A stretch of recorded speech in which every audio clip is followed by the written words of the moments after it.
শাকিব খান এবং রায়হান রাফি এই দুইটা মানুষ আমাদেরকে চমকের পর চমক দিয়ে যাচ্ছে।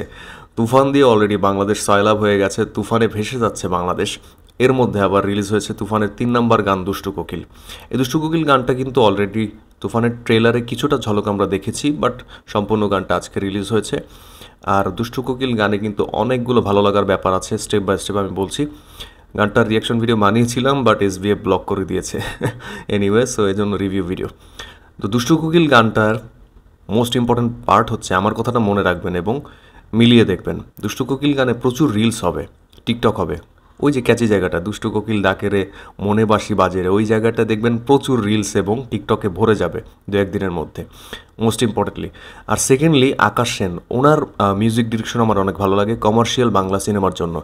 আপনাদের হয়তো সবার মনে আছে, একটা সময় ছিল 2008 সাল, 9 সাল, 10 সালের দিকে জিৎ গাঙ্গুলি তখন মিউজিক ডিরেকশন দিতেন মুভিগুলোর, এবং গানগুলো কিন্তু তুমুল জনপ্রিয় হতো।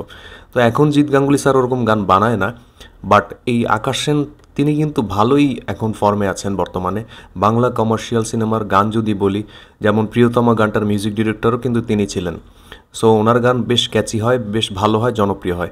আর শাকিব খানের লুক, শাকিব খানকে যেভাবে রায়হান রাফি প্রেজেন্ট করেছে, কোনো ডিরেক্টর বাংলাদেশে আজ পর্যন্ত এরকমভাবে শাকিব খানকে প্রেজেন্ট করতে পারেনি। অ্যান্ড মিমি চৌধুরী শাকিব খানের কেমিস্ট্রিটা দুষ্টু কোকিল গানে যথেষ্ট ভালো লেগেছে। অ্যান্ড এটা একটা ব্লকবাস্টার গান হবে আমার ধারণা মতে। সো এনিওয়ে, গানটা এনজয় করবেন সবাই, ভালো থাকবেন এবং ভিডিওটি দেখার জন্য অনেক ধন্যবাদ।